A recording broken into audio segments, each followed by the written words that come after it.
All right, yeah, welcome in here on this Tuesday. Some Detroit sports talk with some goats. Dennis Fithian and Brian Jelinek, we're ready to go here. Jelinek, good to see you. What's going on, man? Not a whole lot. I heard some breaking news, though. It's not sports related. I was just talking to my girlfriend recently. She said she's never seen Animal House. Can you believe that? You know what? I can believe it. She's in her 20s, huh? I mean, I have. It's one of the funniest movies I've ever seen. I just don't get how anybody wouldn't. I don't know. That movie came out in the 70s, man. Not everybody's up on all the classics.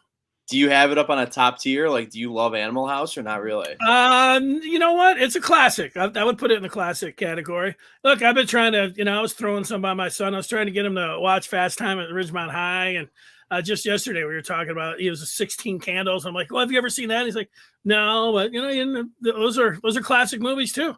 I've actually never seen 16 Candles, so I can side with him on that one. That's weak. So I don't even know what it's about. Animal House. It's about Molly Ringwald and Jake some dude partying. The high school parties is what it's about. All right.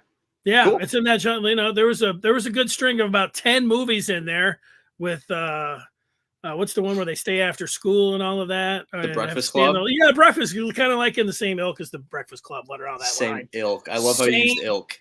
Same people, same kind of thing, same rat pack of the 80s there, however you'd put that. So, yeah, you get up to speed on those and then send her over there for some Animal House, and you're ready to go. Absolutely. We're ready to go with 5 chapters here, talking sports. Lots of talk about baseball starting tonight. That's exciting. We'll get to that. There's the book right there. If we could feature that bad boy up in front of you there. We got some college football. We've dropped the Lions down. Look, nothing against – I guess it is something against the Lions, but, both Michigan and Michigan State, they haven't lost a game. The Lions haven't won one, so instead of leading off with the Lions, we dropped them down to 3. We will talk about them there and the decisions that Dan Campbell made in that game. And leave it for now. On Sunday. Sounds like Rob's got his mic open there in the background. That's all right. That's his that's the book, man. It's like an audio book. Mm-hmm. Rob, read one of the chapters. That would sound pretty cool. Let's hear you read chapter 3. Dan Campbell has had some questionable decision-making as he officially been lionized. I like it. There it is. The audio book. We will get to some Dan Campbell coming up in the 3rd chapter. Let's start things out with chapter 1, and that gets us to college football from this past weekend. And I guess it's not going to be much of a spoiler alert, but I can tell you I didn't watch one of the games. I tried to watch one of the games, but it didn't happen. So I have to go on what I read, and I'm going to go on what you have to say about it, Jelinek. Well, let's start with Michigan, who started things off at noon out in Madison, their first road game of the year, and they had the 13-10 lead. They ended up winning at 38-17. And they got things going with a flea flicker. There you see Cade McNamara with the flea flicker to Cornelius Johnson. I love this play, man. They came out, and on their own 35 of the first series of the game, they're going for it on a 4th and a foot. And it was like, I loved it. Then they went for it on a 4th on the same drive, 4th and a yard. I liked them going for there. I didn't like the play call. Like the whole thing about when you got a foot to go, you probably can just sneak it, or like they did. They had the running back dive over the top there. But there's an element of surprise because even Gus Johnson, who's calling the game, will they snap the ball? That's what I'm thinking. They're getting them up to the line. What teams will do to see if once in a while. How many times? 1 out of 10 times, probably 1 out of 20 times. You get 1 out of 30, maybe. You get somebody to flip. It happened one time. I'm talking about the defense jumping off sides. It happens. Yeah. It happens once in a while, but they kept going, and so there was something I didn't like with the play call there. But the touchdown, air yards, taking the top off the defense. What if you're a Michigan fan, what you've been looking for, you saw it there, and then they. I don't want to say they were on their way. They were on their way. I mean, Wisconsin put a drive together at the end of the half, made it 13-10, made you think like, whoa, Michigan's playing really good. But, this is a 1-score game. Maybe this really will be a dogfight. But Graham Mertz got hurt, backup, whatnot. And Michigan's defense, was started Michigan's to defense was off after good. that. Yeah, Yeah. they were good. Yeah, Michigan looked really good, and they did exactly what they had to do: is go to Madison and win. And I don't care if Wisconsin's not ranked or wasn't ranked at the time. That's a tough place to play. I think that's the first win in Madison for Michigan since 2001, 2004 or something like that, something ridiculous. 2001. Yeah, I don't care with I heard people call in sports radio and all that saying, "Hey, look, Wisconsin's not ranked. It's not good. The win's not going to mean anything." That couldn't be further from the truth for Michigan. Wisconsin was still a ranked team at the beginning of the year, and they're still a tough opponent to play because that defense is really good. And Michigan did what they had to do on Saturday. They won. They looked good. Yeah. Yeah, sorry, Joe. Considering 2 years ago, and you mentioned they hadn't won since 2001, they hadn't played every year, but considering 2 years ago they went there and the game was over at the half. I mean, Jonathan Taylor. Yeah, I mean, I was all geared up for that game watching it, and I'm as big as Michigan fan as anybody, but the second half got there, and I'm sitting over here like this the whole time on my phone. I know, yeah. I mean, it was over. And so last year, and a lot of people want to throw, I'm ready to throw it out of the window too, the pandemic season and everything, but Wisconsin came into Michigan Stadium and bludgeoned them, and Michigan looked like they quit. It was 49-11. That was another game. It was like this, into the second half. I didn't want to watch it. So, Wisconsin isn't the same team as they've been over the last 2 years, but think about the alternative, of losing to them. Yeah. And then we would be sitting here talking about Jim Harbaugh and, oh my God, exactly. that was a terrible loss. So, instead it's coming out. They come out smelling like roses. Well, on top of that, Michigan's defense, I mean, we'll talk about Cade McNamara in the offense in a second, but Michigan's defense was really solid. 6 sacks on the day. I mean, I think Wisconsin had -2 yards up until midway through the second quarter on offense. Michigan's defense looked good. I know Graham Mertz isn't that good, and I know Wisconsin is not the typical Wisconsin. We're just going to run the rock as much as we possibly can. They can't really do that this year, and they are transitioning more to an air or to a passing heavy team. And just Wisconsin didn't have it. Michigan looked good, and it's just that simple. Yeah, one thing, Michigan's got a new defensive coordinator, and Don Brown reached the ceiling there, and he was stubborn in what he wanted to do. Blitz. Well, he didn't want to change things up. He wanted to stay aggressive. He was going to get more aggressive, and you got to have answers, and you got to have some flexibility, and it looks like that's what Mike McDonald has brought. Yeah.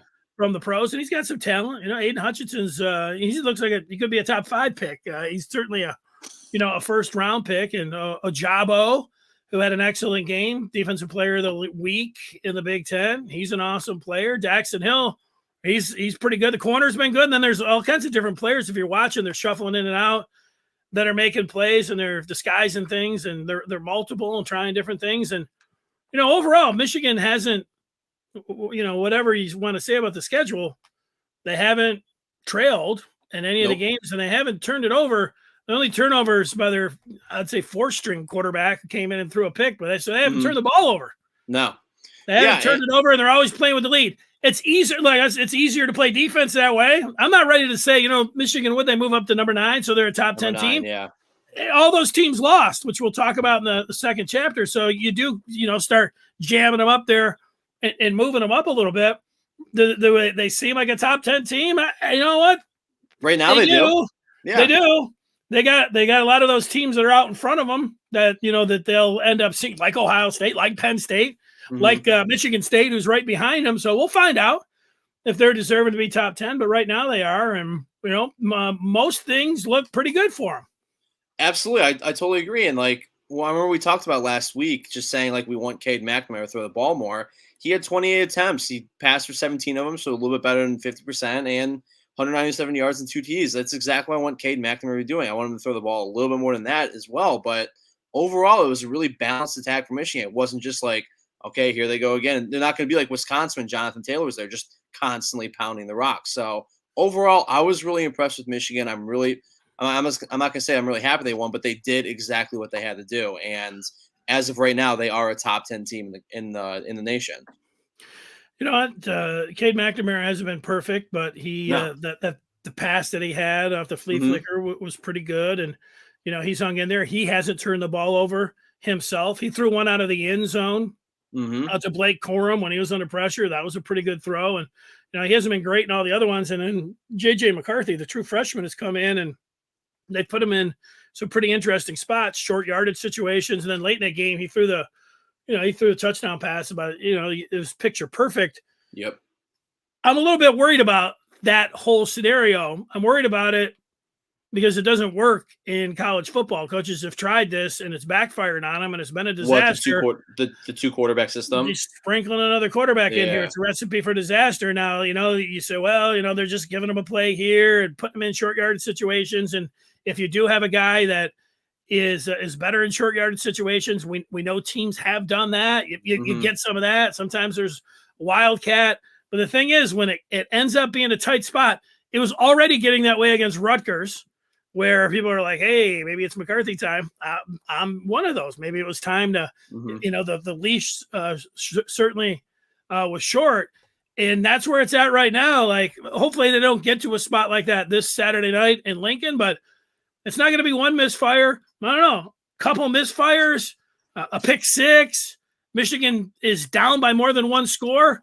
The hook's coming. And if it's not coming, the fans are going to be asking for it because you've showed them already, like, hey, you're pretty willing to put the other guy in. And we saw the one game where he threw it across the field, totally against the grain. It ended up going for a touchdown. Then we saw just a picture perfect pass. So, I mean, the kid's got a hose, and, it's just one of those things when it's going to get rocked. Michigan's not going to be leading every game and not turn the ball over the whole way. So things are going to really tighten up.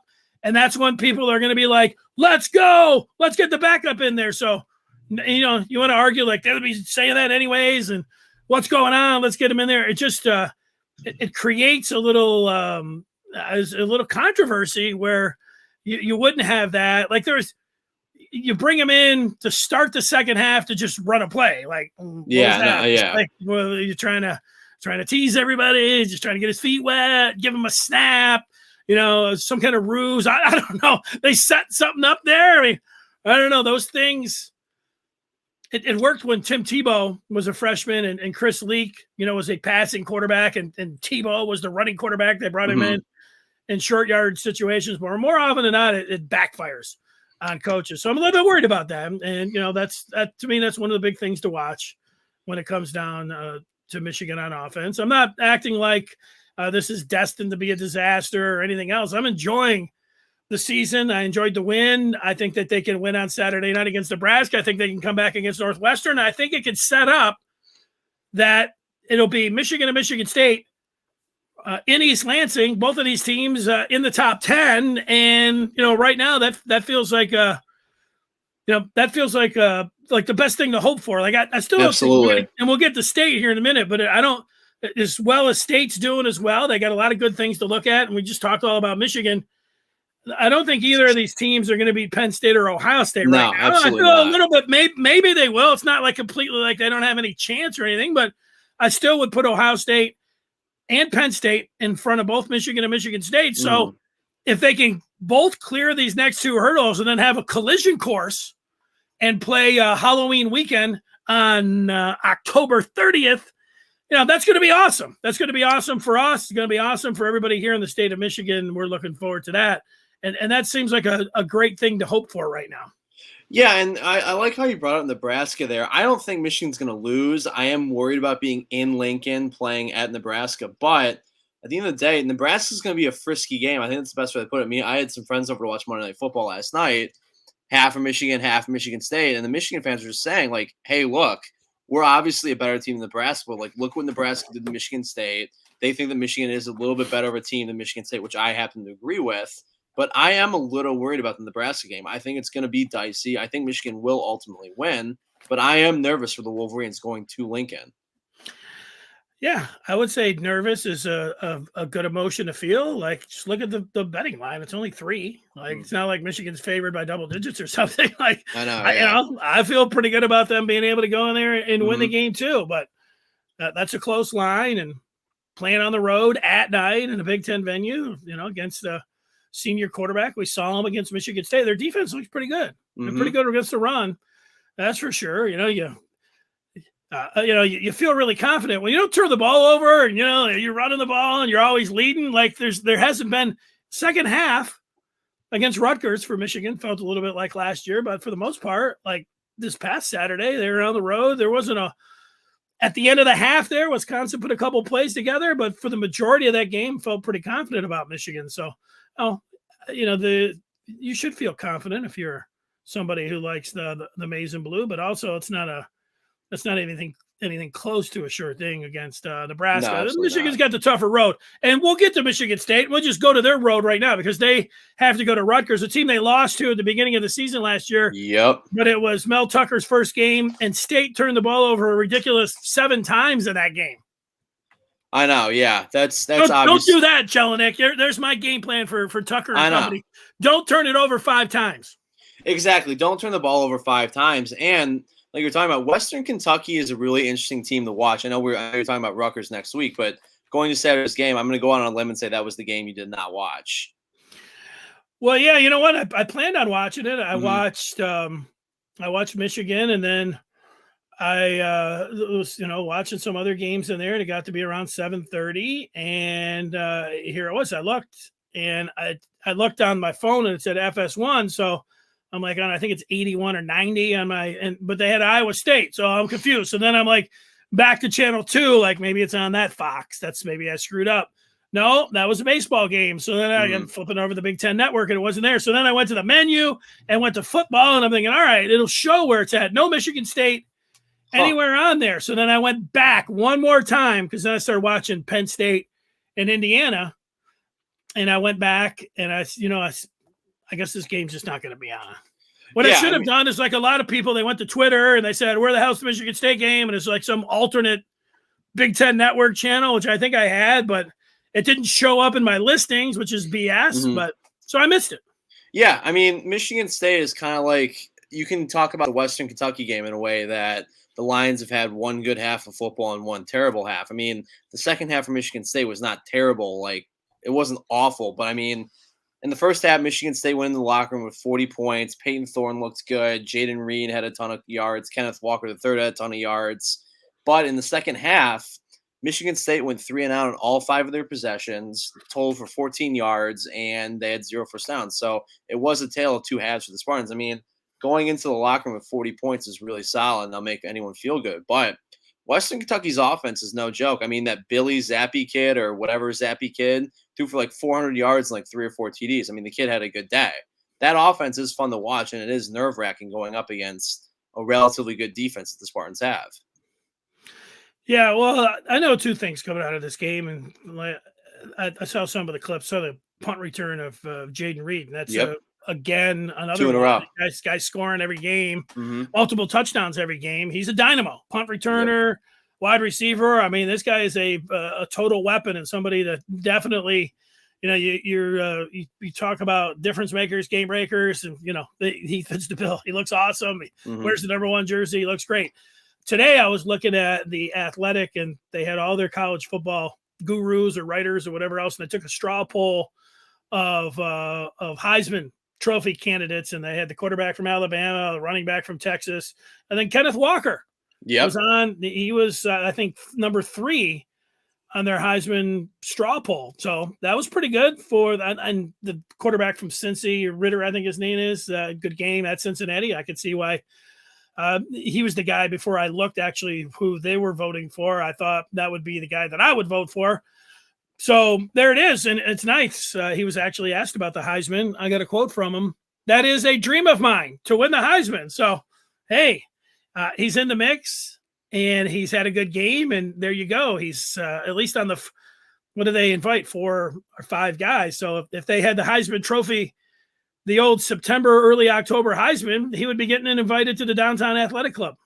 And as I'm looking down or backstage with what Rob's doing, I think he has a picture I was looking at on Twitter about comparing Kenneth Walker III to Desmond Howard's Heisman season. And the stats are pretty comparable. I mean, Kenneth Walker III is, I think, had over 100, 115, 120 yards each game. And again, on Saturday against the Hilltoppers, I mean, 24 carries, 126 yards, and 3 TDs. I mean, the guy is just basically unstoppable on the ground and is proving himself to be the best running back in the country right now. So, yeah, absolutely. I mean, Kenneth Walker III is sweet, and he's really fun to watch. And just overall, there is a balanced attack in Michigan State's offense right now because Peyton Thorne's starting to throw the ball better, and you have Kenneth Walker in the backfield. Overall, I'm happy about the Spartans. I'm freaked out still because I don't think the Spartans are that great of a team. And I'm worried about when they get into the gauntlet of playing good Big Ten teams. But as of right now, I wouldn't put them at 11 in the country, but they're definitely a top 25 team. Top 15 team. They're just like Michigan, you know? Yeah. Those two teams will play each other, and whichever team wins that game will definitely be a top 10 team. And Absolutely. then each of them get to play Penn State and Ohio State.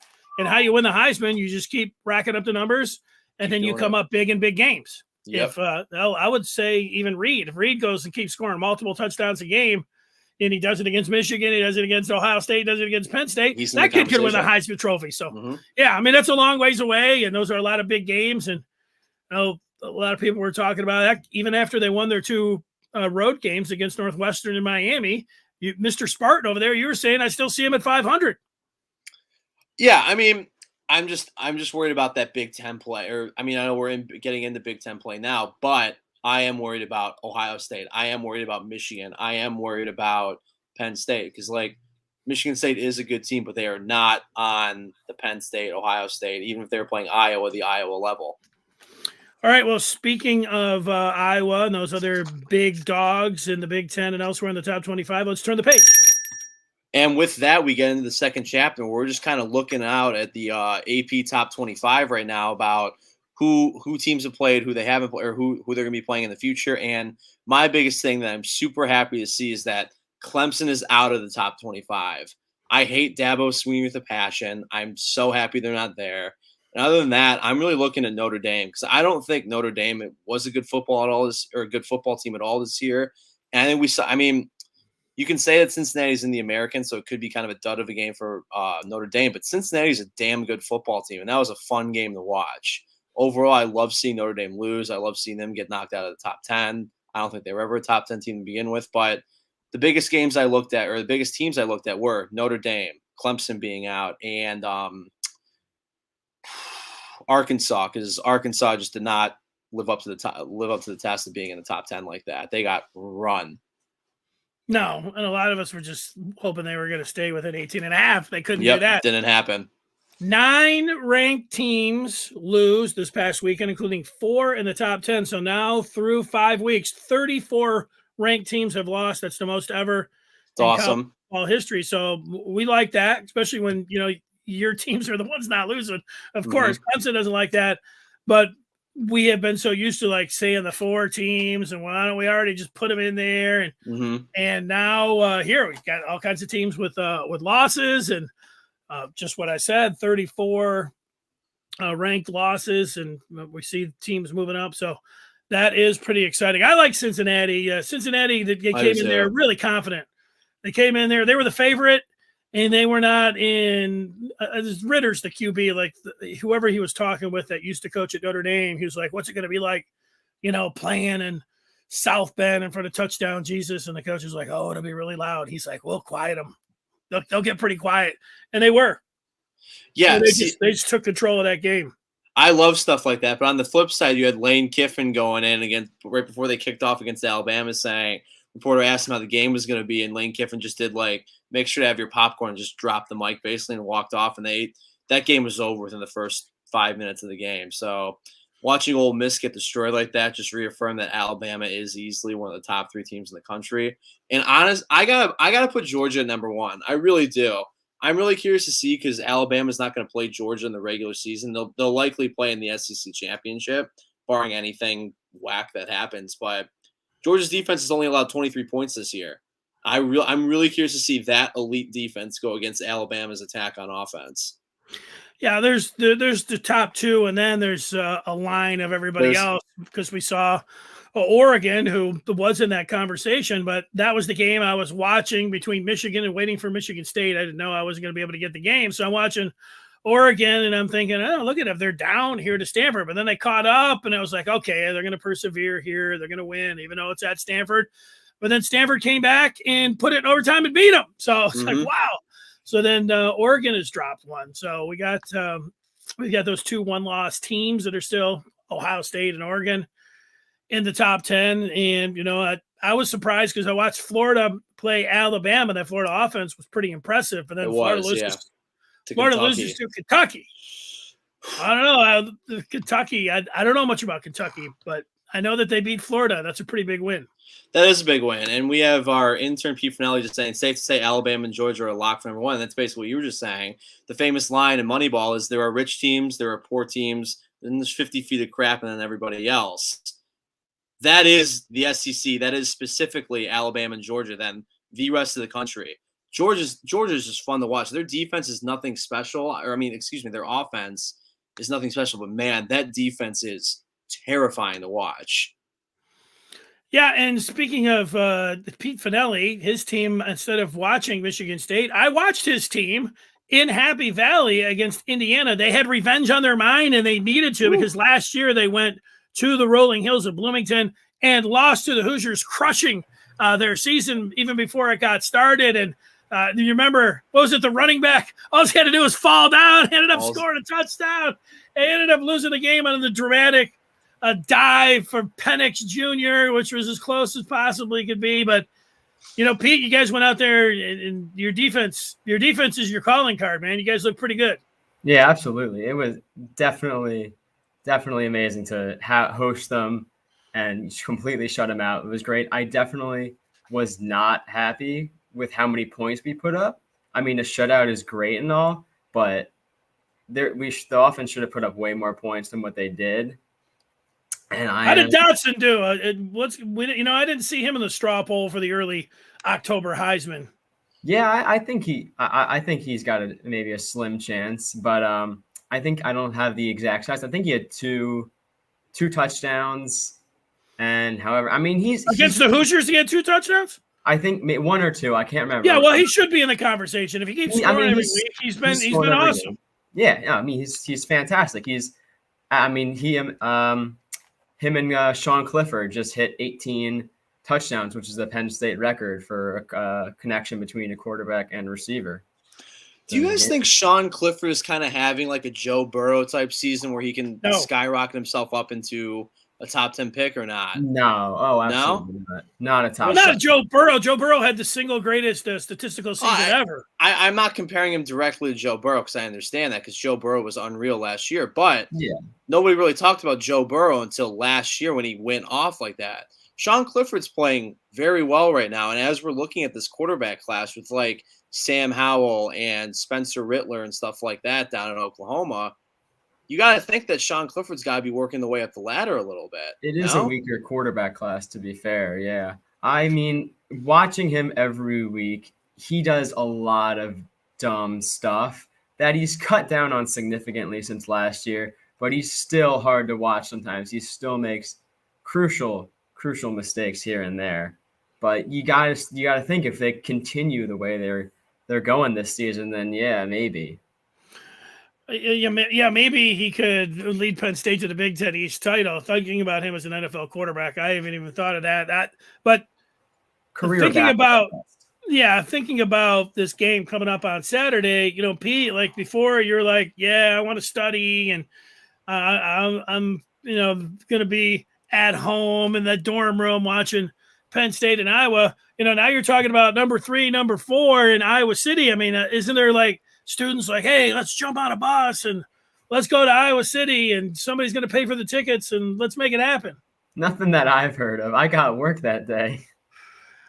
Ooh. Well, yeah. How about you tell your employer like, hey, it's number 3 and number 4. We're at number 3 Iowa. That's right. I think I get off before the game starts. I should be all right. You could get in on the Kenneth wave, which is easily one of the coolest traditions in college football, but I would be worried about that game. Iowa's damn good, especially at home. They are damn good. I'm very worried. And they jumped us in the rankings. They went from 5 to 3. We stayed at 4, which, I mean, fair enough. They dominated their game. But, I mean, we shut out ours, both unranked teams. But, you know what? I'd rather go in with as the underdog, as the 4 versus the 3, as opposed to the 3 versus the 4. But overall, yeah, I'm scared either way. I watched Iowa for the first time on Friday night against Maryland, and they were, just a 3-point favorite, and they just smashed them. Their defense just kept coming up with big play after big play. And I knew Tyler Goodson, the running back from Iowa, was pretty good, but on Friday, man, that guy was like backing out of tackles, juking forward. They were throwing him a screen. He was taking it 60 yards, splitting guys and running away from him. That's a guy who looks like he's a first-round NFL pick to me. And they don't get many as running backs now, but that guy looks like he could be one of the best backs and one of the first ones taken in the NFL. He's been awesome. Well, you want to talk about running backs, that is Penn State's major weakness, is they cannot run the ball. And right now I think Noah Cain is the starter, but I do not see him. I don't think he should be the starter going forward. I have not seen much from him these last few weeks. I mean, I could see maybe Lovett or Devin Ford, but they got to figure out what the heck they're going to do with the run game, because that has absolutely been their weakness. I mean, they can only throw it to Dotson so many times. What's the number in that game? Is it a 3? What are we talking about? I have no idea what the line on that game, but it's got to Penn State being the visiting team, Iowa's got to be giving them like 3 points or something like that. 2. I assume 2 points. 2 points, Pete. How about it? We're not going to really put your feet to the fire until Thursday, but how about an early lean on Penn State in Iowa? Penn State +2. Oh, geez. As much as I want to say that they'll go in and they'll win. I mean, they can. But I got to say only +2. I would have to, if I had to put money on it, I think I would take Iowa. The youngster going against, I hate to do it, but his own team as a sophomore. I give you, you know what? I'm going to give you the respect, because a lot of people like, if it's their team, they just can't bring themselves to look at it and say it is hard to do. You know what? It's not, the thing is, Pete, it's not fun to do. It's not fun saying, you know what? I think the other team, they deserve to be favored. They're at home. I think they'll probably win the game. They play their best game. We play our best game. They'll probably win. It's no fun saying that. And then people are like, yeah, you know what? You're a prick. Why don't you get behind your home team? You're a It's like, wait a second. I'm just giving you my opinion. No, people don't like to hear that. People don't want your opinion. If it's they don't mind your opinion unless it's picking the other team. If it were here at Beaver Stadium, it might be another story. But going there, especially after 4 home games in a row, they've gotten comfortable playing in front of a home crowd. That's gonna be tough on them. And Kinnick's a tough spot to play. Kinnick Stadium terrifies me a little bit. That's up there with Happy Valley. That's up there with the Shoe. That's a terrifying place to play. Yeah. Briefly sidetracking back to MSU while we're on the topic of covering the spread. I had my grandfather, who is a Rutgers alumni, texted me this week and said, hey, let your friends on the Fifth Chapter know that Rutgers will cover the spread, and it's +5. So some input from Peter Finelli Sr. Well, Senior remembers back to last year when it was like that was going to be Michigan State's only win of the season, and then they coughed it up 7 times. I thought it was a little interesting that it was like a little bit of rivalry and smack talk back and forth with like Rutgers and State. Like I didn't anticipate that happening, but apparently under Schiano, it used to be like chopping the wood or whatever. It used to be like their motto, and then we got the woodshed now. Well, and I think the Tuckers talked about, chopping the wood too. So they're like, wait a second, that's our motto. So both teams' mottos, chopping the wood. But yeah, it's not at the woodshed. It's out in Piscataway. So, which, is a great, like when you talk about tough places to play, Piscataway is not necessarily the toughest place to play when you look at it. And usually the team's not that great, but it's a great trip to make because only a half hour away is New York City. So, you're staying out till 4 o'clock in the morning. It's a great road trip to make. Not necessarily for the, the atmosphere at the game though, for the night before. Pro tip for you guys. That's good to know. I'll remember that next time I go watch a Rutgers football game. I can drive an hour and a half to New York City. No, it's only like a half hour. But it probably does take an hour and a half knowing the traffic and everything else. But maybe it's the crow flies. It's only a half hour. I don't know. I've actually never been to Piscataway, but I was telling somebody we were discussing the worst places to go in the Big Ten. And I was like, yeah, I don't know about Piscataway. And they're like, oh, no, that's the one, the Circle. You want to go to that one? I was like, oh, okay. So it's like, if you like nightlife, the bright lights. Hey, it's New York. Oh Come on. God. Oh no. No, I Sure. can't have that. I can't have that stuck in my head right now. I absolutely cannot have that song stuck in my head. I would sing if I knew the rest of the words to that one, but I don't actually know it. You The guys, Jay-Z and Alicia Keys song. Yeah, I know Yeah. the words to that song. I'm not going to sing it. Absolutely Come not. on, Brian. No. Yeah. Absolutely not. There's nothing you can do or can't do. All right. All right. Pete's going to stay with us here for this next exciting chapter. And that is when we get to your Detroit Lions who went down to Chicago. You guys, I know at least Brian was all excited about the Lions going to get that dub in the Windy City after watching Justin Fields struggle in Cleveland. I was not on that bandwagon. I thought that Fields would have his coming out party against the Lions, and he did. Right off the bat, that's what looked like happened here. So I know, but there was a lot of things that went on with this game. The Lions got down big early, and then they went for a 4th and 5 really early, didn't make it. Later in the game, they went for a 4th and 1 and didn't make it. And then you had like the analytic nerds coming out and saying, yeah, but you know what? If you look at the numbers, that's what the 4th down bots say, that was the right move. But Dan Campbell said he wasn't going with analytics. He was going with his gut. And then, there you go. We're off and rolling. Let's start with Jelinek. What did you think of Dan Campbell's decisions? I actually had a brown bag with SOL and the holes cut out in it. I don't know what I did with it. I was going to open the show with that. But, oh, my God. Like, I really want to yell right now. Like, I was so pissed off watching that game on Sunday. I'm just looking at my notes right now. You're down by 10 points. There's another 5 minutes left to go. You have a chip shot field goal, and you decide to go for it. Why in the hell would you not just take the 3 points? You have 4 minutes left in the game. 4 minutes and change. You have a ton of time left. You can easily make a stop.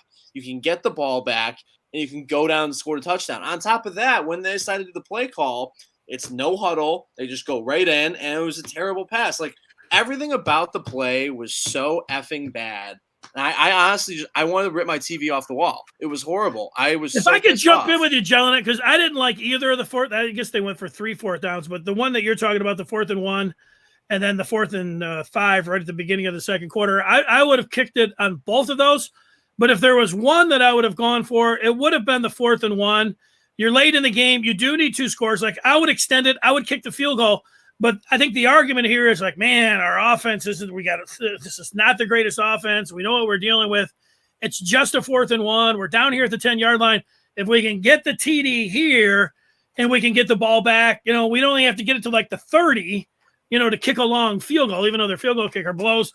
But that would have been the one that I would have thought of going for more than the one at the beginning of the second quarter. So I don't know, you at least feel that a little bit. No, I'm fine with coaches going for it in random spots throughout the game. Just when Dan Campbell has that amount of time left and has a chip shot field goal, I absolutely am going to disagree and say, take the damn points, resettle, make a stop on defense. Because in the second half, Justin Fields was not as good as he was in the first half. The Lions definitely rattled his cage in the second half, and the Lions were making some moves on Fields. I am very confident that with poorly is not the right word to say for Justin Fields, but he was rattled in the second half. The Lions could have easily made a stop with that, and I am beyond livid that they decided to go for it. Earlier in the game, going for it with 4th down is totally fine. I love the aggressiveness with Dan Campbell with that, but not in that situation, not being just that trusting my gut decision. I hate that. All right, well, Jelinek and I disagree on all of it. Let's mostly, it sounds like. Pete, like Jelinek's a young buck here. You're even a younger buck. What do you think? The analytics said, yeah, smart move on both of those to go for it. You can talk about the analytics all you want, but the fact is, if you have 3 red zone trips in the first half and you come away with 0 points, I don't care what the numbers say, whatever, that's just ridiculous. I mean, 2 fumbles, whatever the heck, that missed snap that got intercepted but ruled a fumble, whatever the heck that was, and then not Stafford, I'm sorry. Yeah, maybe we understand. Stafford. Goff got stripped. I mean, you can't go down there and not score. That's just driving me crazy. So you would rather take the field goal? Yeah, I mean you're down 14-0. You have It's down 4. You're down 14-0. You have the opportunity to put points on the board. Finally, you're not even halfway through the second quarter. Put the points on the board. If you're gonna attempt to play on that, I want Dan Campbell calling a timeout. I want them getting in the huddle and figuring stuff out. I don't want them lining up, going no huddle, and just to play like that because I don't trust that at all. I still like Dan Campbell. That was a really weird. That made me dislike Campbell a little bit with that coaching decision. Like, oh, I trust my gut. So that's the one time you trust your gut to go for it. When you have a chip shot field goal, you can easily get back down the field. Your defense can make a stop against Justin Fields not playing as well in the second half. Yeah, and you know what? Go ahead. It was fourth and medium. It wasn't just like hand the ball off to Williams or Swift. 4th and 1, try to punch it in. It was. You had to throw the ball. You had to come up with an actual play for that. Good point. Good point. It was 4th and 5. And you know what? You could come up with all the numbers in the world, like you were saying, Pete. But if I've watched 1,000 football games, 999 of the coaches, they're kicking it there because you know what? Yep. You want to reward the offense. You want to come away with points. It's demoralizing if you don't get them there. And you feel like even though it's 14-0, it's the beginning of the second quarter. There's a lot of football to play. If you're already like there's such a panic move, like we're gonna go for it. It's like wait, if you don't get it, it's like it seems like the game's over. And even though it wasn't, it felt like that. So I didn't like it from that standpoint. The other part, like I don't know, Chip Kelly a few years ago when he was coach of the Eagles, like he started going for 2 points like right off the bat. It was like some kind of crazy thing, but almost no coaches do that. And the analytics are all saying do that all the time too, but these coaches don't do it. And I don't know, you could come up with any number you want, but you know what? You could play the numbers, but you also have to know your personnel. If you have some great football, like if that's Patrick Mahomes and you're down there, it's a little bit different. If you got Kelsey, you got, Tyreek Hill and all this, and you got Mahomes down there, but you've got freaking Jared Goff with a bunch of wide receivers and nobody knows their names. And you're going to go for it on the 4th and 5. Names. He seems to be quite fond of them. Yeah, well, sat there. You know what?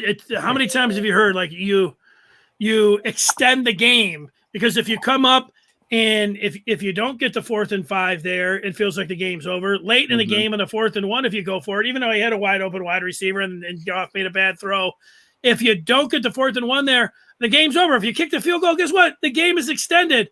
So the percentages, you can come up with all the different analytics you want. And it's also demoralizing to the team. And I don't know how you factor that in there or put that number in there that ends up, what does it mean to not come away with points and demoralize your team? But more than anything else, what that game has told me here is that, and I didn't think the Lions were going to end up going with Jared Goff or he was going to be the quarterback of the future or he was going to be the guy that when they did want to, try to go to the playoffs and win something that he was just going to be a stopgap. Mm-hmm. And what we have seen is he is a conservative, check down, turnover machine.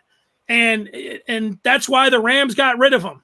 And you could say, 3 or 4 years ago, he wasn't that way, but he has been now for 1, 2, 3 seasons. He leads the league in fumbles. And he is 3.9 air yards. Guess what? That's last in the NFL. Like, he needs a totally clean pocket, and then he just wants to check it down, and then he turns it off. There's none of those numbers are any good. It's not all his fault. It'd be nice to have Kelsey and Hill and a bunch of playmakers out there, but he doesn't, and it's not working. So there's a lot of hot air to get, like, try to skewer Dan Campbell. I'm not even skewering him because if he would have gone, I don't think they would have won that game if they'd have made either of those. But I think in the future here, it's one of these things where I see a coach, and I don't mind a coach zagging while they're, zigging and he's zagging and everything. But when I see a coach do something that I don't think another 999 coaches would do out of 1,000 times, it worries me a little bit. Mm-hmm. Well, I'm glad you brought that up. Like, Andy Reid has a Super Bowl ring. He has Tyreek Hill. He has Travis Kelce. Like, he's really good. You look at the Bills. They have Josh Allen. They have Stephon Diggs at wide receiver. He's really good. Teams like that can make plays like that. I would not be worried about that in fourth and 5 play call. But the Lions don't. We have Quintez Cephas as our leading receiver right now. He sucks. None of the receivers are more than a top 3 receiver on any other football team. You're absolutely taking the points with 4 minutes left to go. Absolutely. It's just non-negotiable. Let's read some of the feedback. Raciti brings us right into it because he doesn't think that Cephas sucks. And yeah, I'm not sure. He is saying you're wrong about the receivers. And you know what, Cephas, he's only in his second year. I wouldn't say he sucks. Now, do I think he's a number one wide receiver? No. But do I think that he could develop into a guy that could be a 2? I do think so. But here's Raciti saying I think they should have went for the touchdown, but he wanted them to run it. What else does he say? Dennis, read the damn comments. I want some other ones to read it. Can anyone besides Dennis see my comments? I always want them to read them, Raciti, but you know what? We can see the comments. We just don't want to interrupt when we're in the middle of discussing something. But don't worry, we see them. We will get to them. I just don't want to read Raciti's comments. It's just that simple. I mean, I'm a little bit nicer than Brian. Saying Quintez Cephas sucks, yeah, it might be a little bit of an overstatement. But geez, Quintez Cephas is not a good wide receiver. He may be the best on the Lions right now, but that's not saying a lot. That's like I'm saying a good field goal kicker. Like there is just no way in hell you can say Quintez Cephas is a damn good receiver. I don't see him being. Go ahead. I would say you got to give him and St. Brown. You got to give them credit at least for stepping up. For when before the season started, we were like, who the heck is going to be the Lions' number one receiver? Like they got Hawkinson, they got some backs. But, like, who are these guys at receiver? But, they're putting up some numbers. They're not awful. So you at least got to give them the credit. No, they're not number one receivers, but you at least got to give them a little bit of credit. Just like he's going off just saying because you were a player hater. Okay, it's so easy to hate the players in the Lions because none of them are good. TJ Hawkinson and DeAndre Swift are our best wide receivers right now. They are best receivers, period. So in those situations, I want the ball in either TJ Hawkinson's hands or DeAndre Swift's hands. Nobody else's. If you're going to go for it on 4th and 5 with 4 minutes and change left, which you should obviously not to begin with. That is something that bothered me about the game is that Swift only had 4 receptions as well as 8 carries throughout the game. That's not enough touches for him. If you're going to, draft this guy in the second round and he's one of your 2 playmakers on offense, use him. You guys know that girl on Twitter or TikTok who does like the NFL player meetings and all the team meetings, who puts logos on her shirts and all that? You know what I'm talking about? Yeah. Mm-hmm. She had a great tweet about like things that aren't used properly. And it's just like everyday items. And the bottom right corner was just DeAndre Swift. Absolutely. And that's not just me being biased because I have him on 2 of my fantasy teams. They do need to use him more. Yeah. I want the ball in DeAndre Swift's hands or TJ Hawkinson's hands in that play. Well, maybe you'll see it up in Minnesota. That's where the Lions head next. We're not going to spend a lot of time on that, but just an early feel. Lions, Vikings. You feel like you got that good feeling like you had last week about the Lions getting their first victory here? Jelinek, a player hater? I would rather I don't know. If the Lions are probably 8 points right now, I would hammer the Vikings at -8. Absolutely. At this point, I just don't see the Lions covering. It's gotten there. Yeah, if this were before the season, I'd be looking at this game like, oh, maybe this is one of the ones that the Lions could pull off. But based off of how the season's been going, no. And how the season has been going, Aquara's out for the year. He's their best pass rusher. It doesn't look like Flowers is going to be ready to go for this one. Decker's going to be out for this game. Oh, yeah, Frank Ragnow's not going to – Frank Ragnow – with his turf toe, he's not going to be available for this game. So there's you say, hey, they invested so heavily in this offensive line. Your first-round pick, none of your first-round picks are going to be playing in the spots that you want them to. Nope. And then, Penei Sewell, who's struggles in these last 2 games over at left tackle, that's where he's going to have to be, again, coming up this week. So it all spells. And then the Vikings were at home, and they got slapped around by the Browns. I bet the Browns, there's -1, and I thought, Browns will kill them. And I watched the first series. Vikings went right down the field on the Browns. First time I'd ever bet on the Browns. I was like, wow, This is weird. I bet on the Browns. I'm rooting for the Browns. Captain Kirk, boom, touchdown. I was like, oh, my God, why would I ever bet the Browns? But that was the last touchdown the Vikings would score, and they lost 14-7. Browns defense is legit. Captain Kirk and the Vikings offense, I think, is pretty good. It's the Browns defense, but I'm going to just say it for 1 second. This will take us into chapter 4 when we go around the NFL. The guy that does all the commercials and everything. I see him out there with his wife, Baker Mayfield. I don't really like the commercials. They're not really funny of him hanging out at the stadium and watering the grass and running garage sales. I never think any of them are funny. This guy's not a very good quarterback. No, he's not. Wait. This gets us to chapter 4. NFL, around the league. Let's go. We'll get into chapter 4. Fifth, would you rather have Baker Mayfield or Jared Goff? Baker Mayfield. Okay, yeah. It's just that simple. But, yeah, if we're going into chapter 4, we're just talking about pretenders and contenders going into week 5 in the NFL. So, I mean, the title is NFL week 4 pretenders and contenders. So, yeah, we can talk about going to week 5. And you guys want to start with contenders or pretenders? Well, let's go with contenders. All right, absolutely. So I'm going to lead it off with contenders and saying the Browns. And it's that simple. Their defense is sweet this year. They're playing really well.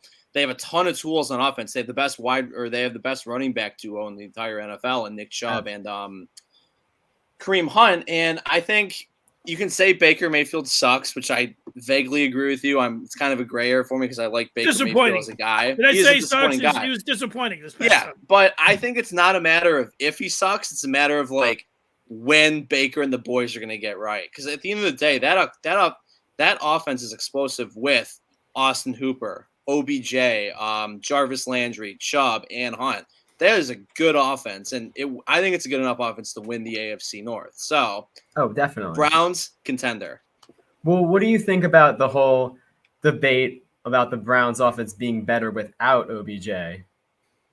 I just think at the end of the day, I think OBJ is a damn good wide receiver, and why would you not want him out on the field? Yeah, I mean, OBJ could be one of the top 10 wide receivers in the NFL. You know, unless he's a distraction doing like some Urban Meyer or, turn it up in Vegas with, pizza and Coke like he was a couple of years ago. Touching some butts. Whatever that was. I don't know. Coke, whatever the substance was. Well, if something like that happens, yeah, he could be a distraction. But, you want a great football player, a playmaker. I don't like – they're contenders to me. Definitely they can win the North, and they won a playoff game last year. And when you can run the ball like that, it will come down to Baker. They got Garrett's a monster. Wait, Fifth, let me interrupt you real quick. They didn't just win a playoff game. They slapped around the Steelers. Slapped them around. Yeah, so they're a contender, but are they and I know the Chiefs have lost a couple games here. I still like the Chiefs better. I still like the Bills better than I like the Browns, but hey, they're the Browns. I think I like the Chargers better than the Browns too. That's actually funny because my second I did 2 and 2 for each. Chargers are my second contender. They were really fun to watch on Monday Night Football last night. Justin Herbert's sweet. They have top 10 units in the league on both offense and defense. They're an all-around great team. I love the Los Angeles Chargers. It's just a bummer that there's not Chargers fans in LA. Other than that, I love the LA Chargers. Can't believe they got booed in their own stadium. I know. But yeah, they're absolutely a contender. Yeah, it's weird because that's where the Super Bowl is going to be this year, and the Raiders completely took over the stadium. That's got to be an odd dynamic. We already know that people like to fly out there because it's LA to watch their teams and everything. But yeah, that's not having home field. Remember before they played in SoFi, they were playing that little stadium, and it was the same thing. Like they had no home field advantage. That feels like it's going to catch up to them somewhere. They're going to lose a couple games. I mean, that could take away home field or something from them. All right, so then pretenders-wise, I went with the Panthers and Rams, just for the fact that the Panthers, they're playing decent football right now. Good for Sam Darnold for turning it around. I like the guy, but at the end of the day, I don't think he's that great of a quarterback. I'm just kind of worried about their defense in the long run, but Darnold has been okay, or better than okay. He's been average this year, so I definitely. Well, it's only their second year under Matt Rule. You put the Rams in the pretender category. I mean, it's just one game, and they just came off a win of beating the Bucs. I think that's a little Stafford hate creeping in there. So it's all right. The majority of my notes for the Rams being a pretender is their defense. Last year, they were a top 5 defense in the league, and this year they are 6th worst in yardage and 19th in points allowed. And it's doing that all with Aaron Donald and Jalen Ramsey, 2 of the best defensive players in the league. So, yes, there is a little – I will sprinkle some Stafford hate on there. Don't get me wrong, because he did not play well yesterday or on Sunday. But that Rams defense has got to be better for them to be an actual legitimate contender. And I think it definitely will. I mean, you can't have a defense with Aaron Donald and Jalen Ramsey and not be an elite defense. They'll continue to play. They will get better, and they will be a contender. One game, the Cardinals are a good team. They were my pick to win their division. One loss doesn't register them as a pretender in my book. Just the defense. Especially after beating Tampa Bay. Yeah, I disagree. We both disagree on your pretender call, but that's all right. It's your call. You can do whatever you want. I put the Cowboys and the Cards and the Pack, and of course the Bucks coming out, and I'll put the Seahawks in there, who went on the road to get a W against the Seahawks. I put all of them in the contender category, and then the team that you mentioned, the Steelers, a team that I had as a surprise and an over 9 wins, and back in the summer, Ben Roethlisberger like plus 10,000 MVP. I think I could take all that money and burn it. Gone, done, absolutely. Yeah, that's the easy way just to burn your money away. You're like the Joker in the Dark Knight. I like the. So yeah, that's where CD in the chats is saying, I like the Ravens and Seahawks to go to the Super Bowl. I won't hate on that. I don't think the Ravens are that great, but I think the Seahawks can. The Seahawks may have a little oomph to get there. Ravens struggle in the playoffs, and I think they will continue as long as Lamar is at the quarterback position. Everybody, I wanted to answer this question out of the blue. It comes from Chris J.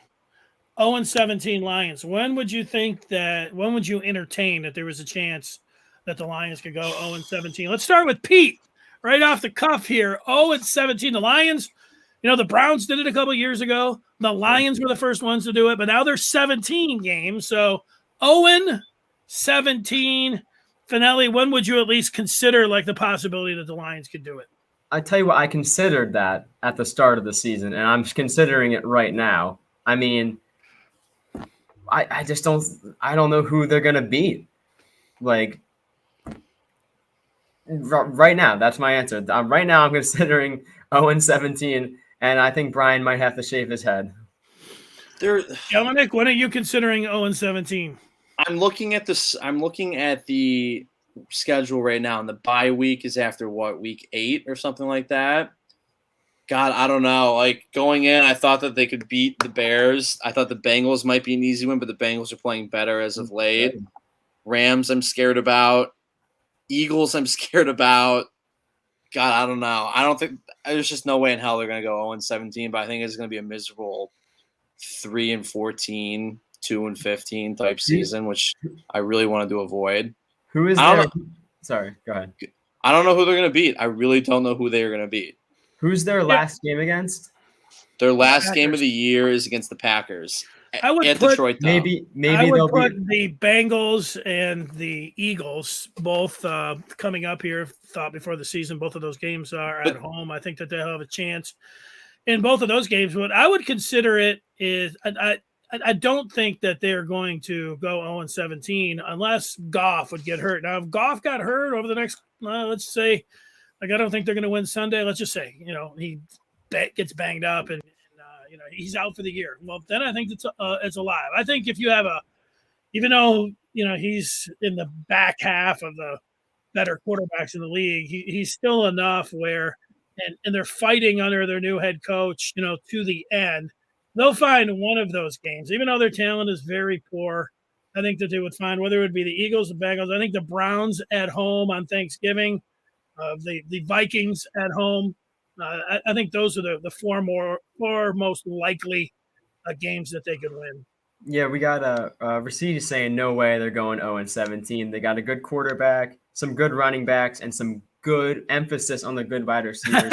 Yeah, I think if they utilize their offensive players to their maximum potential, then sure, they can pull off a win or two. If they use DeAndre Swift, if they get Hawkinson over 100 yards a game, then sure, they can win a game. But if they don't do that, they're not going to win a game. Maybe you were saying they play the Packers in the last week of the season.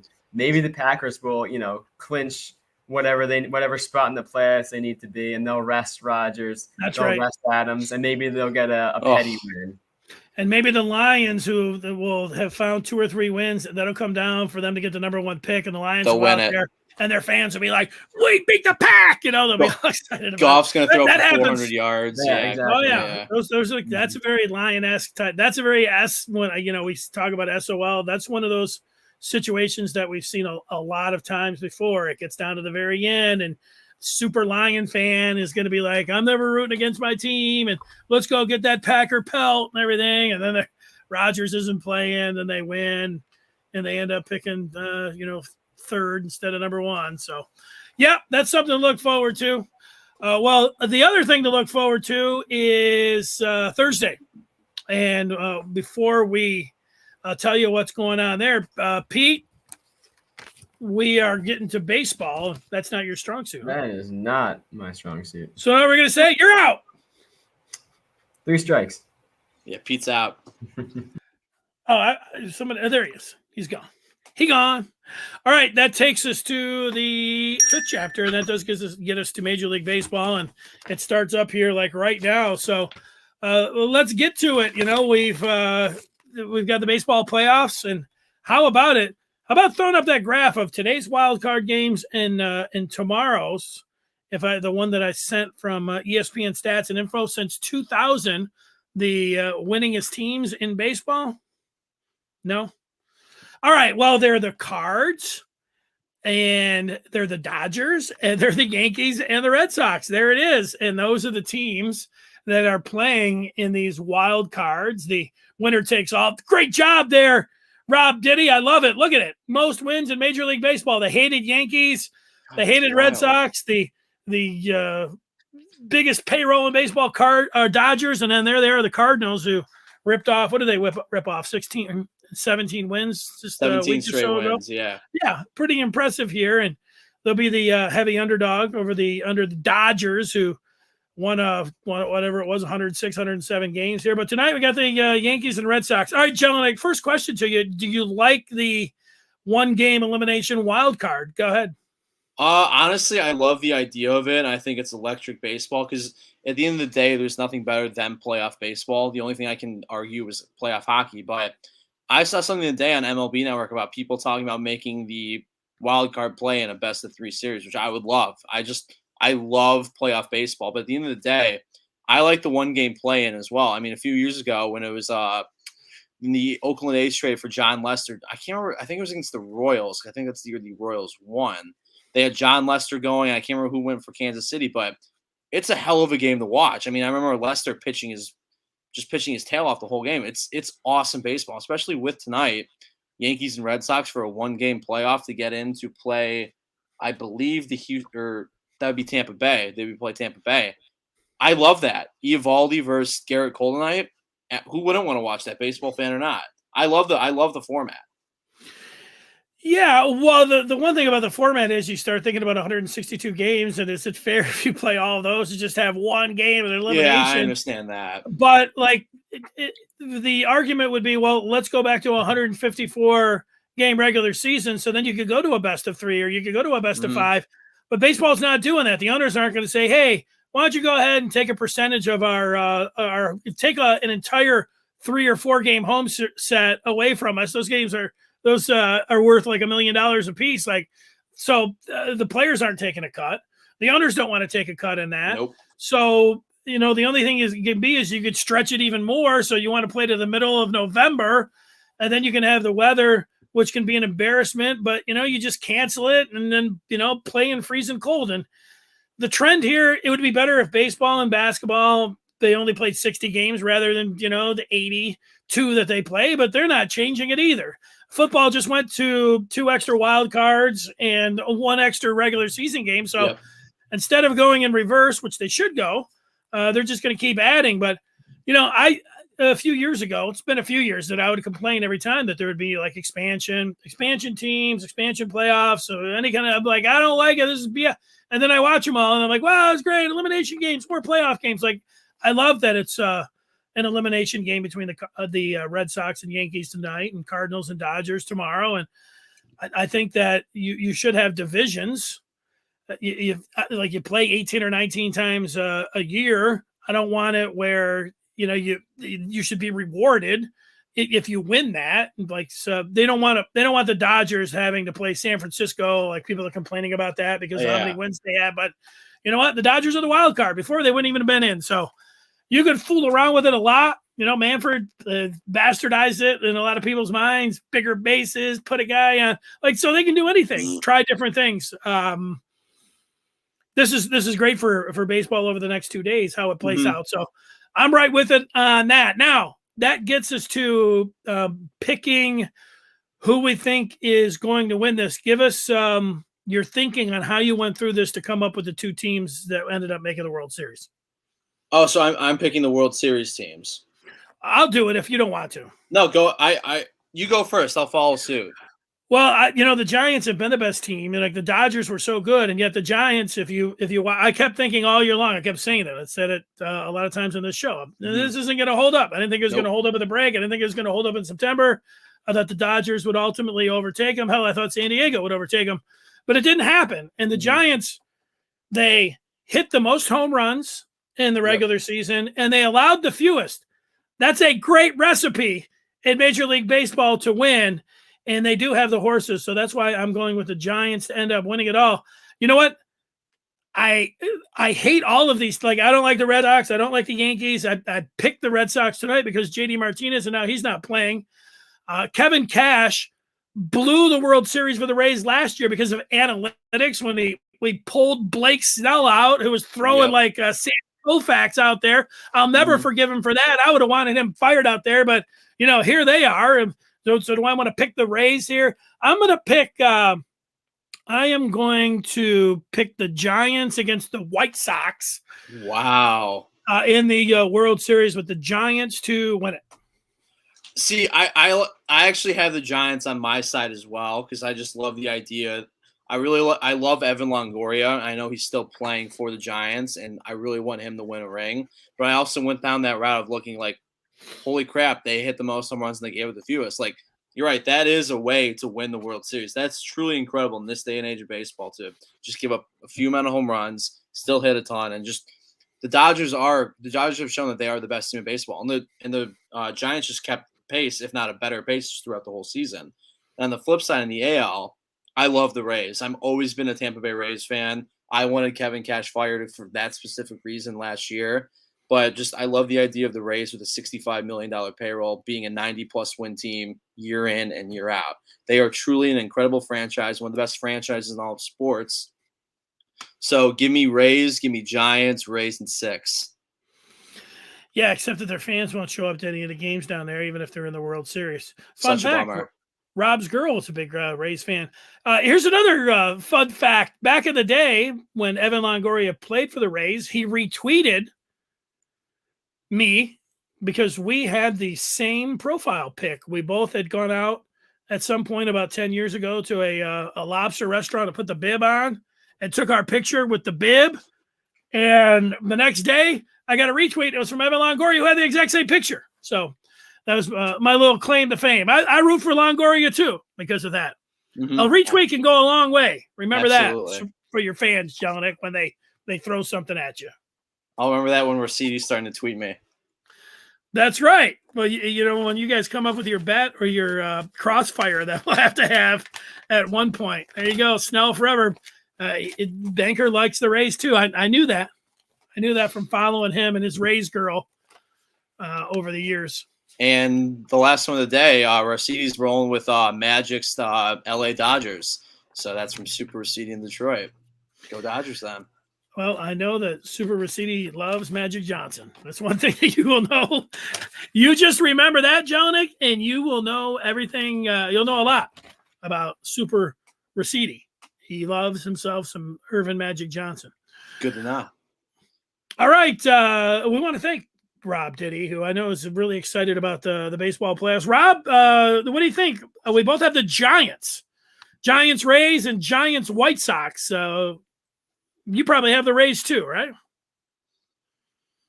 Is he going to get in here? Nope. I think I'll I'm here. in. He's talking, but he wasn't coming through. There you go. Make your pick. There we go. Yeah, Rays all day.